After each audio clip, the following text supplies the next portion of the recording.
G'day everybody and welcome back to the channel. Before I get started on these circuit boards, I'm just going to address a couple of things, and I just wanted to get it on camera for those of you that are interested. So I was mentioning last video that I was planning on changing these capacitors, but I was going to test them or test the amp. I decided to just change them anyway. Here's what I decided to do was test the parameters of the capacitors. So we've got 10 nano and 100 nanofarad caps here. So I'm just going to get straight into it with the 100 nano. The caps I'm using are going to be MKP4. I've done testing on them. I know people reckon that you should use MKP10s because they're even better. I mean, even these are rated for 250 volts, which is overkill, but the thing is the ESR, the dissipation factor, all that sort of stuff is really good. So, you know, anyway, well, I haven't measured anything except for dissipation factor on these yet. So let's have a look. So I'm just going to check the manual for this because I actually haven't read the manual, and make sure D is for dissipation. 1 minute. All right.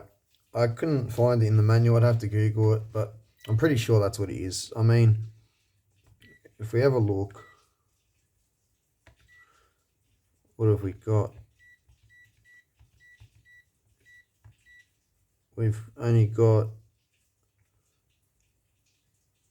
D, which I think is dissipation factor, Q, which is Q factor or quality or whatever I think it is. I think it means the same thing for capacitors. I have to Google that too. ESR, obviously, equivalent series resistance. And that's, is it Zeta? I think that's what that is. Anyway, so these come in at 0.005 for 100 nanofarad, and these come in at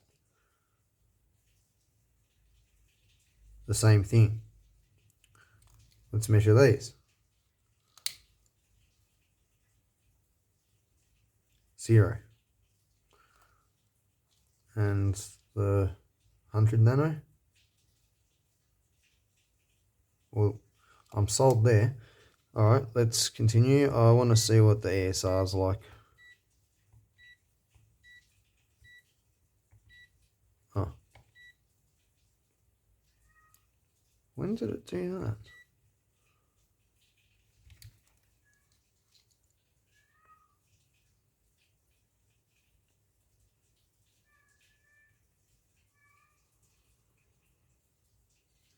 Alright. It was on auto and I didn't realise. So, at 1 kilohertz, we've got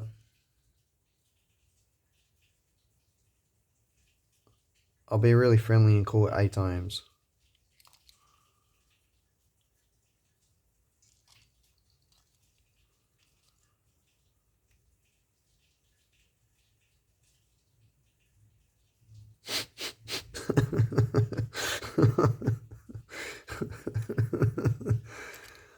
I don't think we need to do any further testing. They're obviously a much better capacitor. So, there you go. Just out of interest,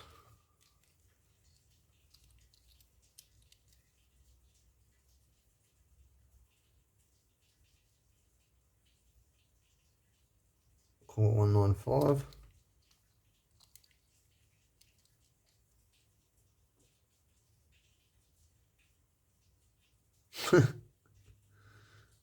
Out of range. I'm going to take them. So I'll swap them over. These have got really short legs, so I'm kind of lucky that I ran these on their own legs, because I can cut them short and use their legs to solder onto these short legs. I mean, I don't like doing that, but what else can I do in this situation? And the same thing for the output stage. So the big ones, the 100 nanos, are for the output stage, and the little ones to replace those guys. I'm not worried about the Mylar caps.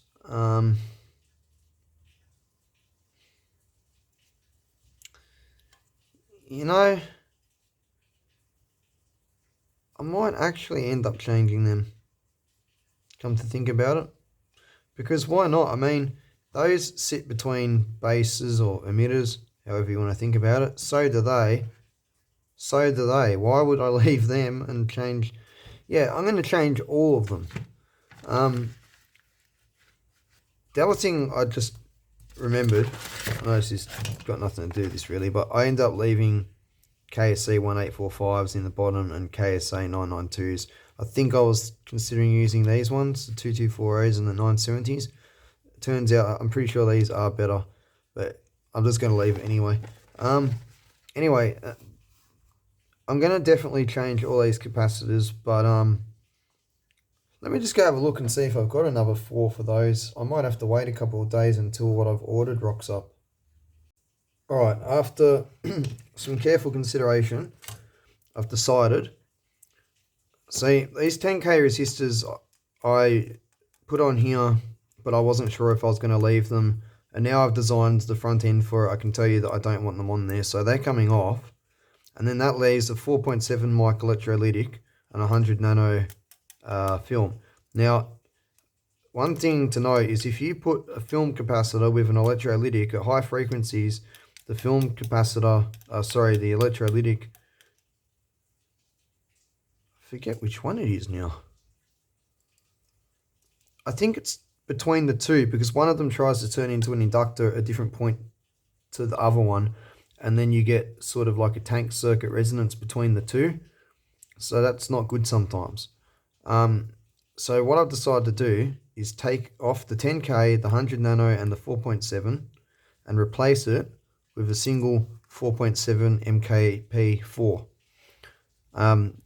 I've just ordered some now because I just ordered more. This was all I had of these, or sorry, I've got one singular 0.1 left. I had 4 of them and 5 of those, so I've ordered 10 of 0.01s, 0.1s and 4.7s. So I'll have a couple spare and enough to do this amp. So that's what I'm going to do. I'm not going to do that right now. Well, obviously I can't do these anyway because I don't have the capacitors yet. So I'll put all this off to the side and I'll do that when the capacitors actually turn up. But just wanted to point that out and show on screen, you know, how much better these test. And I've tested quite a few. So actually, you know what? You guys might actually find this interesting. So what have I got? I've got a 0.1 on the bench. That's an MKP4. Sorry, MKP 4.1. Let's grab an MKS 4.1. You see what I mean? I've got a very random collection. JCar used to sell these bags of, just a mixed bag of these. It was like $20-something for all of that. That's only 2 bags worth. If you know how much these cost, that's a good deal. So I bought a couple of bags. So that's an MKS 4.1. We'll also grab just a normal 0.1. And I've got some no-name brand 0.1s over there already. Do I have like an MKP 10.1 or an FKP 0.1? No. I've got an MKP 10 in...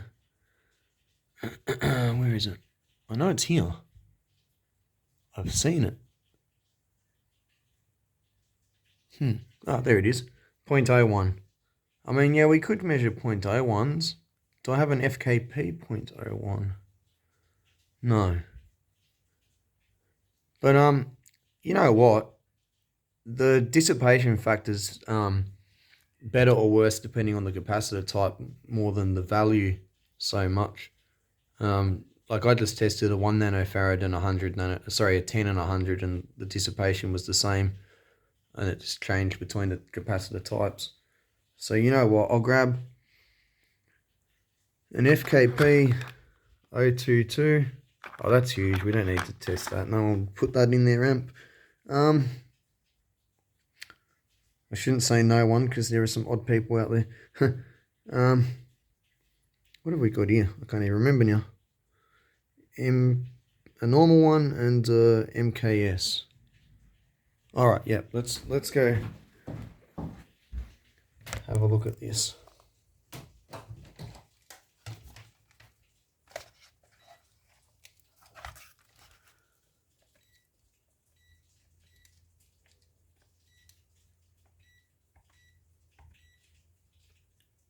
So I'll measure dissipation factor first at 1 kilohertz. I'll start off with what I know is going to be the worst performing cap, and I'll slowly move up and I'll show you. So this is 0.005. This is probably going to be 0.004. I've measured one of these before and that's what it was. Wait, what? It's got the same properties as a bloody...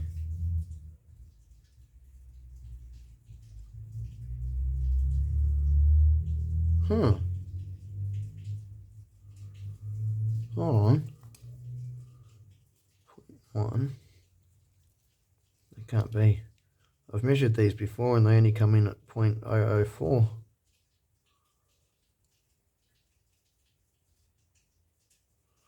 That's random. Wonder what the ESR is like.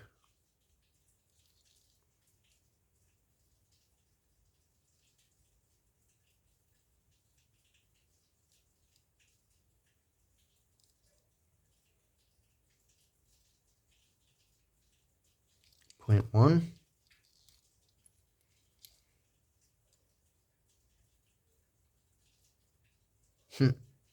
Fair enough. So yeah, okay. I'm just going to go grab a different capacitor that's a smaller value because I'm sure I've seen a higher dissipation factor on these. All right, here's a 0.033.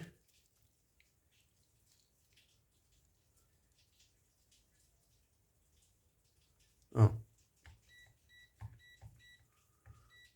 Yeah, see? 0.003. Told you. So these are the worst. These are better.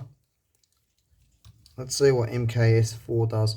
But it's not just dissipation and ESI. You got to think about the construction of the capacitor too. See, these are 004. So these are the best ones that I've put up here. You can see why I've chosen MKP4 over MKT, MKS4, and the standard. I think these might be MKT, but Weimer's MKTs, you know. I'm not sure. But the other thing is these actually have a foil inside, I think. I can't remember what the terminology is, but there's a way that they're made, you know, the dielectric and the conductors, or whatever you want to call it, electrodes. Oh, that's a battery. You know what I'm saying. There's a way that they're made that makes certain capacitors more inductive at high frequencies and have more tendency to ring and oscillate and stuff like that. So I think it's the MKS and MKTs are worse for stuff like that. MKPs are really, really good. Anything that's polypropylene's pretty good, but yeah. So I just wanted to go over that quickly. So I'll put these off to the side now to wait for the 4.7s to rock up. And I'll go put these back away.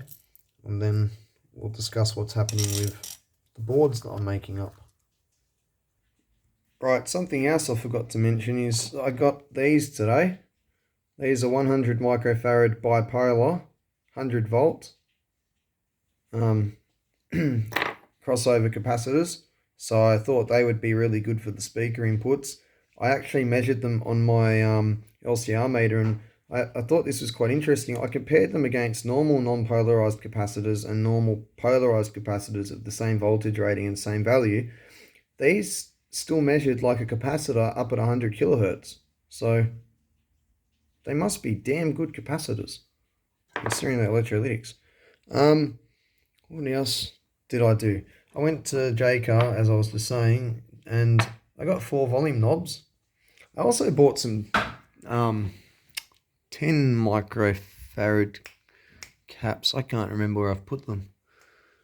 Oh, God. Anyway, the thing that happened was I bought 10s, and when I came home, one of the 10s was a 22, and one of the knobs was a mini knob. So that kind of sucks. I've got to go back tomorrow. You know what? I think I'm going to keep that. Yeah, I'll probably end up keeping that cap. Anyway, probably use it on like a single channel amp or something. Anyway, what am I up to now? So the board, I'm trying to decide whether I want to say, okay, I've got kind of 2 plans. Let me grab one of these boards again just for reference. Shouldn't have put it back over there. So, and yes, I still have to change these transistors. What I'm thinking of doing is having either, oh man, I didn't mean to touch that. Either one of these sort of, yeah, either side of this,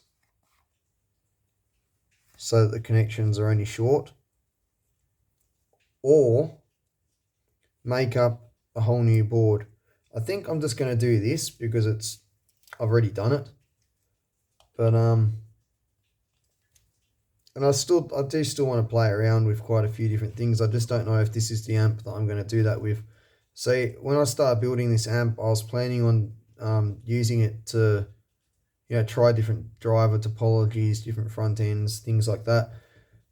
Halfway through building it, I started deciding to want to, put more effort into it and make it a really nice amp. And now I'm wishing that it was all on one board, or 2 boards really, not one. And I'm also thinking, instead of playing around with these amps, I'm going to build an output stage that's just purely for testing. So I'll make a little power supply and a box and an output stage.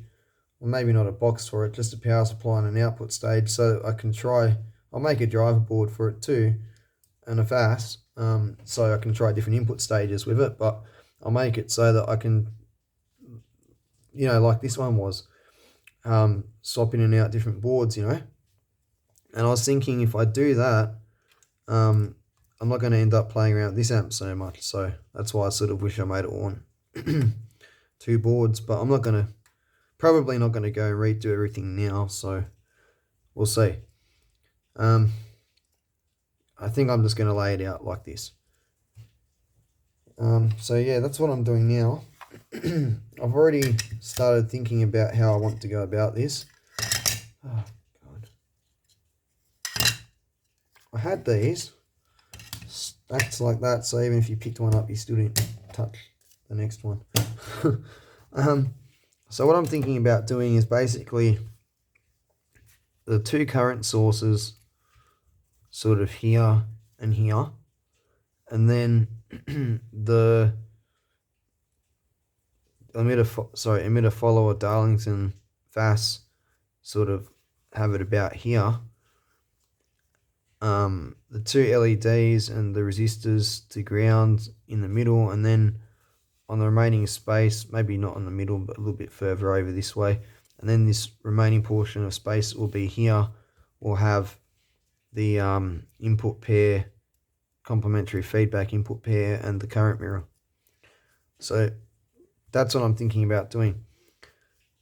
Then I've got something else I'm thinking about, and that's the fact that I still want to build this really simplified version of an amplifier using this exact driver board and a very, very simple input stage, and do tests on it and see what I can get out of it. Essentially, a very similar amplifier to what I originally built years ago.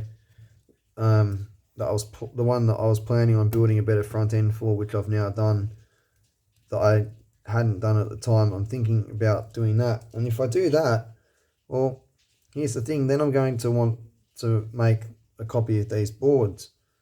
So that's why I'm sort of tossing up. Maybe I should put these off to the side and make up just one whole board that's got, you know, this and this either side of that in the middle, but it's on one board, you know. And then I can have shared power traces and ground traces, and I can make the layout a little bit better in terms of signal integrity and noise and stuff like that. So yeah, I got a little bit of thinking to do. That's why I started drawing and then I erased it, because yeah, I'm just trying to work that out at the moment. Alright, I want to just let everyone know that capacitor that just measured really good before that shocked me. There's a reason for that. So apparently these unmarked ones, these are actually MKP2. So they're still MKP. It's these smaller ones that are MKS, which I'm guessing is more like the MKTs, which is exactly what they look like, just red. They look exactly like those grey and yellow caps that I was showing you before. I don't know why my camera won't focus, my apologies. But yeah.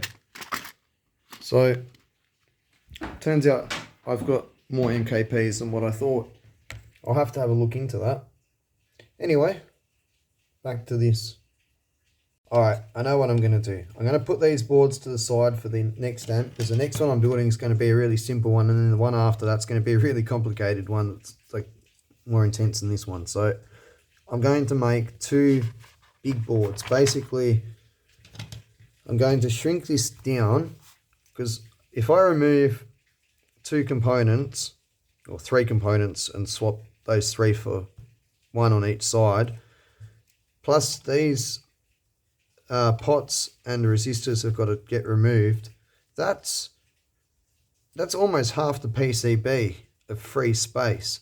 So that essentially would shrink it down to half its size, either this way or this way. It's going to be that, or it's going to be that. So what I'm going to do is I'm still going to lay this out exactly like I said. I'm going to put sort of like ref, current source. Oops, I get a bit dyslexic sometimes with my writing.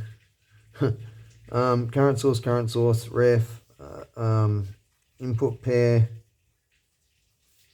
current mirror, VAS.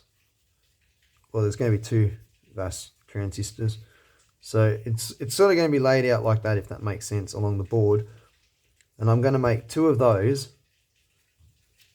drawings, not boards, and then sort of put this in the middle of it. I hope that makes sense, but it's all going to be on one board. So I'm going to get to making this board now.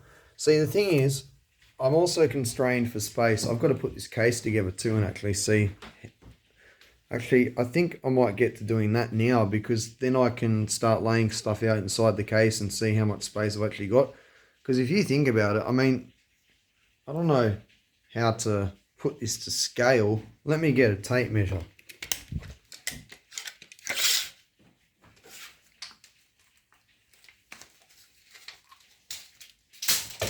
Jeez. Shouldn't try and do this one-handed. Alright. That's 80 centimeters there, and that's the end of this pile of stuff. That's almost a meter of stuff. Right? Now, this, let me just pick up all those Weimers. Alright. That's better. So, if we have a look at this case, I mean, look at it compared to my hand. It's a massive case. This is not small. I mean, let's just compare this to this. This is a public address amplifier, a 250 watt redback. That's, you know, pretty wide. That's going to be, what do you call it? I can't think.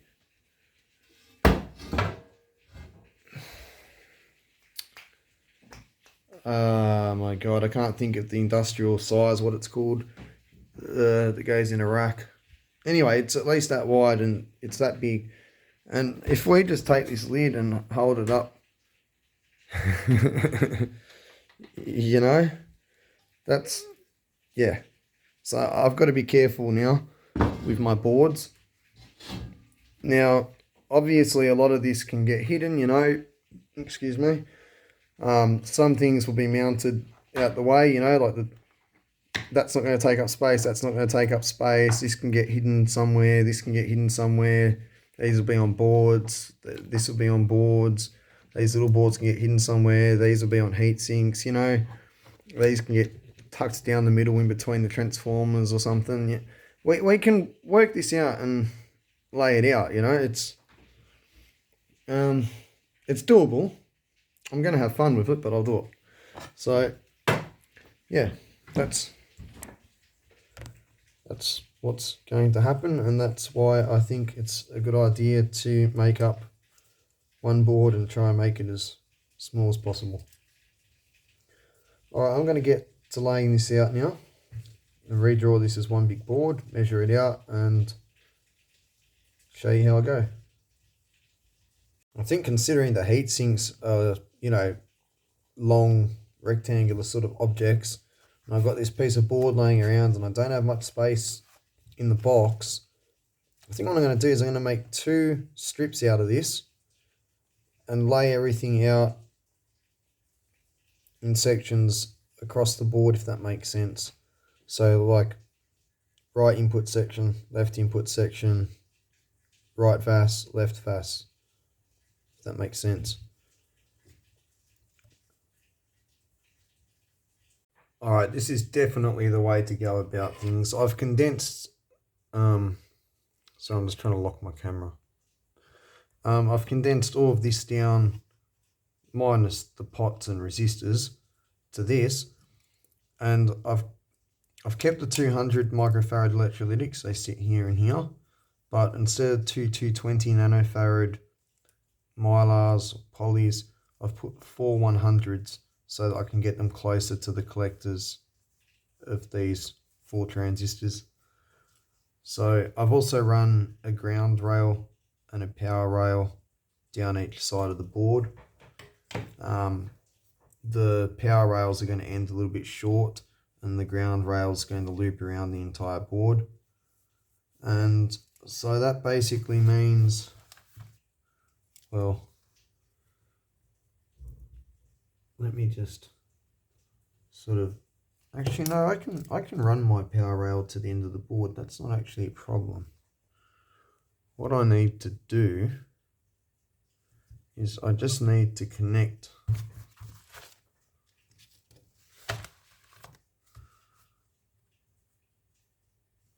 this inside trace each end.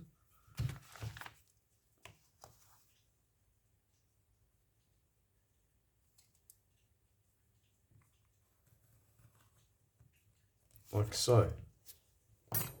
Cool. All right, I will continue on. Obviously this huge ground loop will get star grounded from underneath the board. I'll probably take something like this and take probably the 4 most high resistance paths on the loop and connect them together.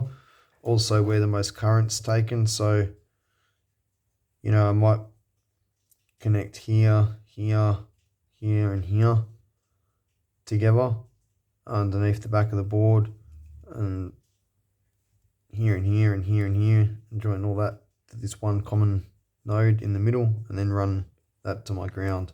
So it'll all be star grounded. It's not going to have a huge ground loop around it. I know it kind of looks like that now, but it's just because the rest of the circuitry is not there. I might even do something else with the ground and run it around the board. I don't know yet. Just have to do what I can do. I also don't have a lot of space here, but like I've shown you, I don't have much space to work with. That's why I'm trying to make all of this fit on one little strip. sort of like the amplifier module. Alright, I'm back from J-Car. I've got my 4 10 microfarad caps in there. Yeah, I got polymers too. Topped up on a lot of components lately. I've got the 4 big volume knobs. I also changed the power switches to these black ones, and I've got these blue LEDs, but they're actually blue, not the clear sort. They've got a nicer blue colour. The reason for that is because of this panel. I mean, it looks really nice. I don't want to make it ugly. It would not look good in my opinion with those sticking out the front of it. So yes, anyway, I've ordered the 4.7 microfarad MKP4s as well, so they will be arriving soon. And yeah, that's that. All right, back to this now. I've been thinking about how I'm going to lay this out. As you can see, I've already started. I think what I'm going to do is I'm going to put input stage, VAS, and the VAS I'm going to put, you know, the Darlington pair down the bottom like it is on the breadboard here, and the current source here. The 2 current references maybe here and here, sort of like that, and the other current source here, and then that'll leave me a square here to put a current mirror, which is 4 transistors, and an input pair, which is 4 transistors. So I'll do the same thing there, the same thing there. So, you know, it'll sort of be like a, you know, transistor there, a transistor there, another transistor there, 1 LED reference there, 1 LED reference there, another transistor there, and then input set and the current mirror. Not exactly like that, but basically, you know, and obviously the supporting components too, and all the traces and that, but that's what I think I'm going to do. And I'm going to start with the VAS first and just work my way back. It feels logically more easy to draw the circuit like that. I don't know why. I mean, when I build amplifiers, I build them backwards anyway. I always start at the output stage. I mean, my logic behind that is I decide, you know, the quality of the amp and the output power. So then I build my output stage, and then I decide on the driver section to drive that output stage, and whatever drives that and whatever drives that. You know what I mean? And I just work my way back. That's how I do it. So anyway, I've seen people do it both ways, but that's the way I do it. Leave it in the comment section what you think about that. To me, it's more logical because, like I said, you're designing for obviously quality and power as 2 sort of main criteria, you know what I mean? And I just find it's easier to work everything out working back that way, because you're trying to work out how much power you need to drive this. So you design this for X power, then you find out how much power it needs to drive it, and you drive that circuit, and then you work out how much power that circuit needs to drive. Do you know what I mean? Anyway, that's just me. I'm going to get this done now before I get carried away talking. Alright, this is starting to come together quite nicely. I've got the 2 pre-driver stages here and here. I've got 1 current source here and another current source here. And then I've got the VAS driver and pre-driver, little negative feedback section with a space where you can put a resistor to ground or a resistor back to the negative feedback's here and the 2-pole compensations here, and there's an option to put a resistor back to the feedback network or to ground.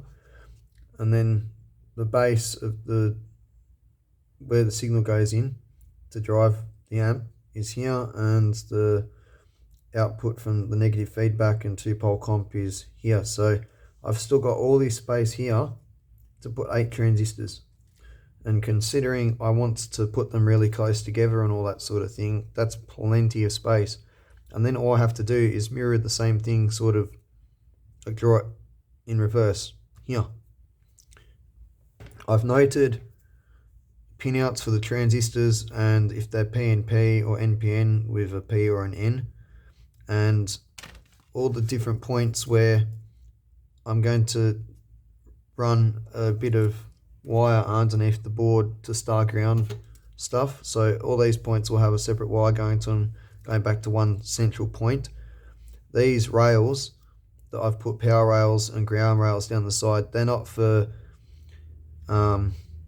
anything other than, sorry, the ground rails are not for anything other than decoupling the power rails. So all the signal related grounds, they get their own grounds that goes back to a star point, and these rails will have their own grounds tapped off multiple points going back also to one central star ground point. Hope that makes sense. I mean, you'll see it when it's done anyway. So anyway, I will continue. Oh yeah, one thing to know, you can use whatever transistors you want, but I designed my PCB layout for these transistors because their pinout is emitter collector base or base collector emitter, whichever way you put the transistor. These are, oh man, please tell me I got that right. Oh no. Yeah, no, sorry, it's, yeah, I was looking at the wrong data sheet. So the MPSA, 92s, 42s, as you can see, pin 1's emitter, pin 2's the base, pin 3's the collector. So the transistors I'm using, these are all emitter base collector, emitter base, emitter collector base, emitter collector base, emitter collector base, emitter collector base, emitter collector base. You get the point. So just, if you copy my layout, just bear that in mind, that you'll have to accommodate for different pinouts if you use different transistors. Most transistors you'll use, if they're audio transistors, will have this pinout. It may be one way or the other, but you can just turn the transistor around. But there are transistors that do have the other pinout too, so just be aware of that. Sorry if I just confused everybody, I just fixed that up. I was missing my ground rail. I had two rails right next to each other without a gap between them, so I've made a couple of mistakes, as you can see, and crossed them out, but anyway, that's now corrected. Oh yeah, also, I've had to think about this resistor. I think 100 ohms is what I'm going to use here. Look, I'm going to do measurements in circuit once this is built of the volt drop across that resistor, the volt drop across that resistor. You know, I'm going to have a look at how fast this transistor turns off relative to the value of that resistor. There is so many things that I want to look at and fine tune. These are just, you know, values that, some things are final values, some things are just close to what I think the final value will be. But I've just put that to 47 ohms from 100 because I reckon there's probably more current going through there than what you might imagine. And also with 470 going to the ground, you don't want to create a really big voltage divider here and, you know, lose too much going to ground. So I think 47 versus 470 is a good balance there. And I think that resistor is still going to have a damping effect. I'll measure the volt drop across it in circuit anyway. Alright, I've got both the VASs and all four current sources laid out with the two driver sections, pre-driver sections. I've split the positive rail and the negative rail up into sections. So the power is going to come in here and here. It's going to go through the diode resistor to this negative rail, and this positive rail goes through resistor diode to this positive and this positive. Then I'm going to put 100 ohm resistors to connect this positive rail to these two, and the same for the negative rail. And then I've got the ground rail inside with capacitors going from this second rail to ground. And that's what I'm working out over here. When I've finished putting the circuitry in, I'll choose where I'm going to put my films and my electrolytics to go, you know, between ground and the rail. So basically these two rails here are the only two rails that go directly back to the cap bank. This rail here and this rail here is got its own resistor and diode going into it, and it's also got what do you call it? I've gone blank. Its own filtering. Everything's got its own filtering. So yeah, I just realized I left something out, so I'm gonna have to shorten these caps up a little bit more because I wanted to put diodes in here as well. All right, not to worry, I will get that sorted. All right, now I can put my diode, my resistor for that rail and for that rail, and then here I can go diode, resistor, diode, resistor for these rails. You know, these diodes will be 1N400 These smaller circuits will just use 4148 diodes most likely. We'll see. Maybe I will have to use 4007s. I have to calculate the current draw, but anyway, or power dissipation, should I say? Anyway,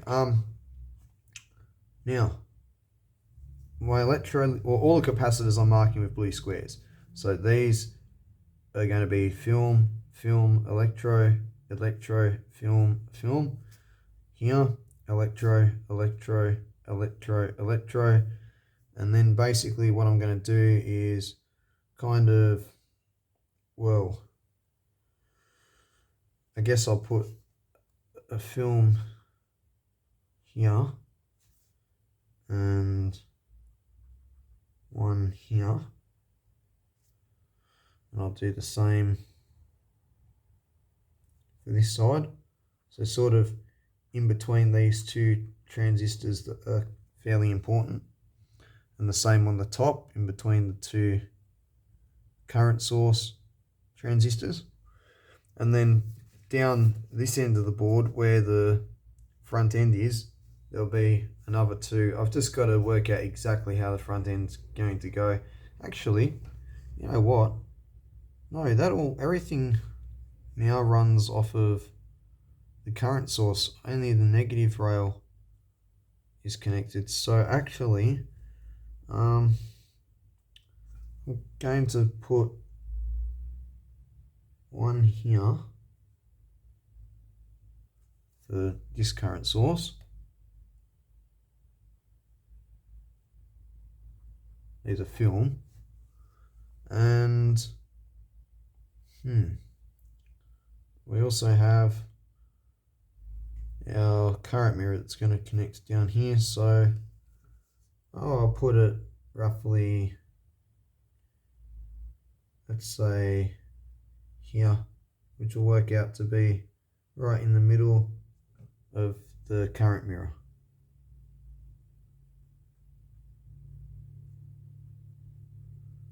There we go. So film, electro, film, electro, film, oh sorry, electro, film. A lot of caps.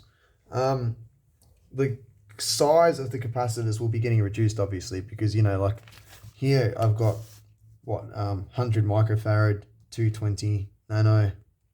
This resistor is going to get increased to 100 ohm. The capacitor will drop down to 47 microfarads. The 220 nanos that are doubled everywhere will become 100 nanos. You get the drift. Right? That's kind of obvious. So, and you know, you get better ESR and better decoupling like that anyway. So, like, this is going to work a lot better. I'm putting as much effort as I can into this without using a two-layer board with a ground plane, basically.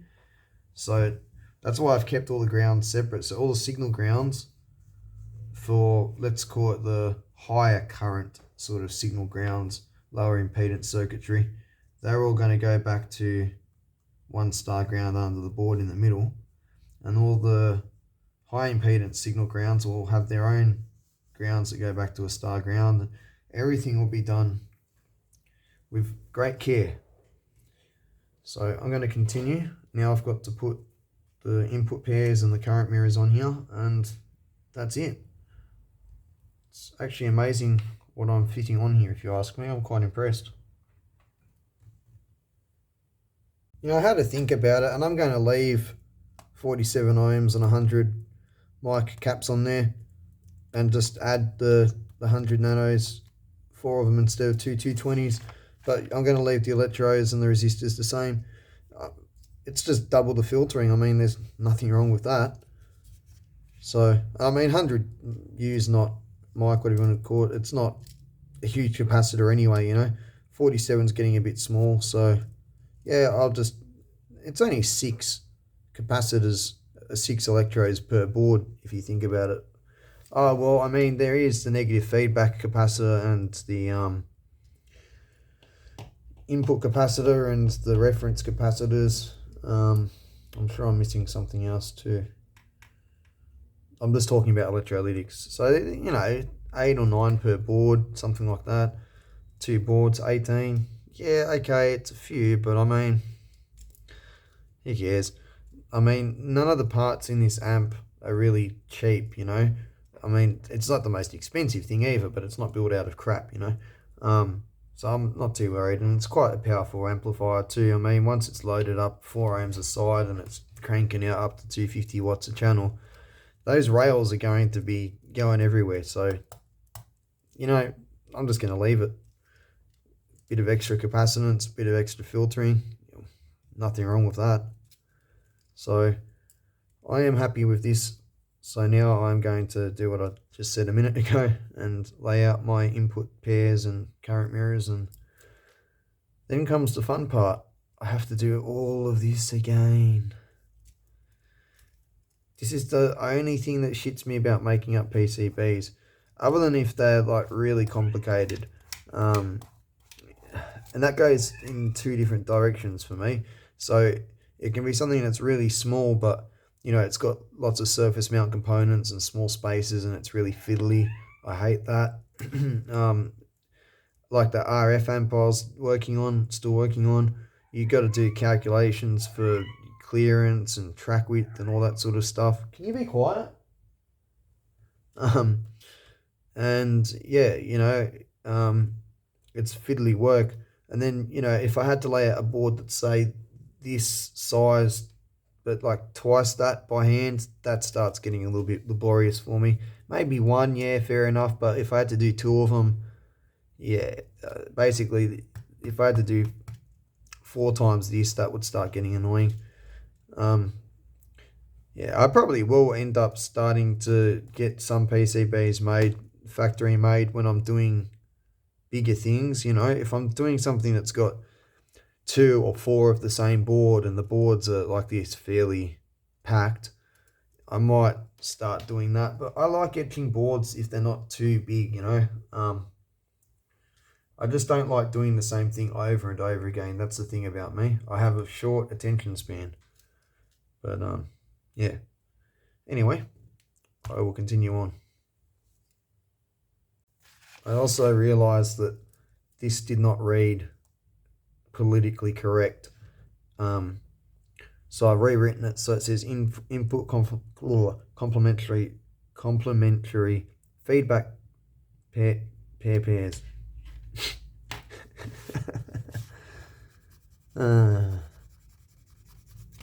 That's funny. Input complementary feedback pairs are all matched VBE 698, HFE 360, KSA 992s and KSC 1845s, KSC 1845s also for mirror, and 2SA 1024 for sources. So that's a bit better.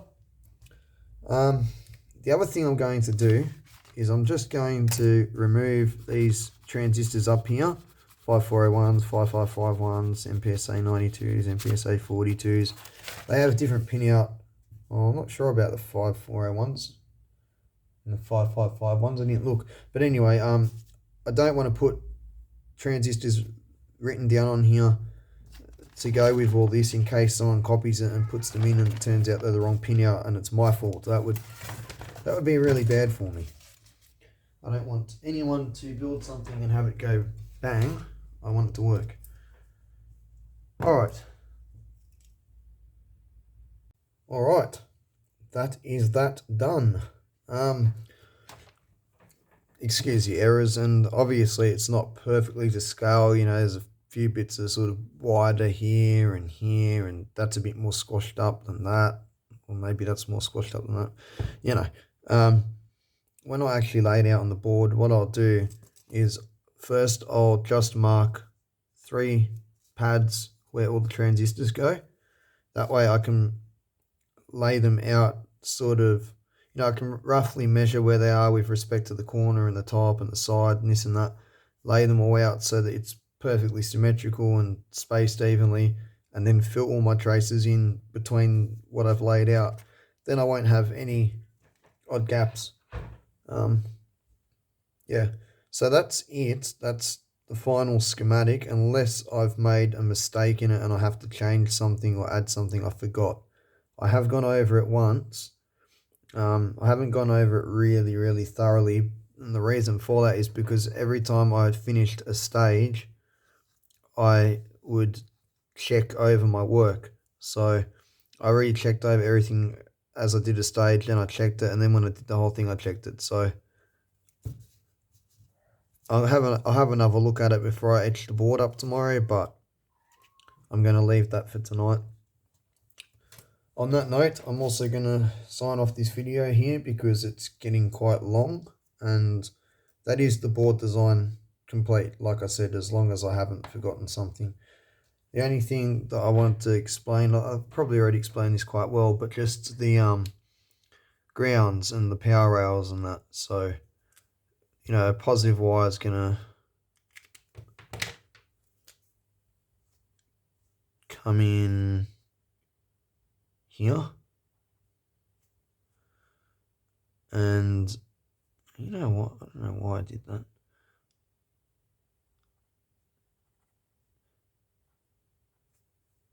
Positive and negative wires are going to come in there, and then on the back of the board where all these pads are that say G, there will be a piece of wire coming up through the board going to those pads, all starring back to one center ground. And then also this inner rail that goes around the board, basically it'll have multiple points taken off of it that also run back to the star ground. So yeah, if I wanted to really take it even further, I could cut this ground trace up so it's essentially 1, 2, 3, 4, 5, 6 strips and star them all together. But I think if I leave it in a strip and just still star it probably in about 6, maybe 4 spots, maybe 6 spots, I think that'll be fine anyway. So I'll probably do 6 spots. I mean, yeah, it's going to have a lot of ground traces on the back of the board made up out of wire, but I mean, what's a normal board got on the back of it anyway? It's got traces, you know. You got 2-layer boards, 3-layer boards, 4-layer boards.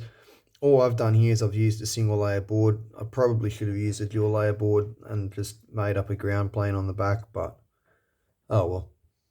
I won't lie, I'm not very good at that either. Like, how do I explain this? Not laying it out. I can do that. I'm not the best person at laying stuff out, but I'm alright, I think. I get the job done.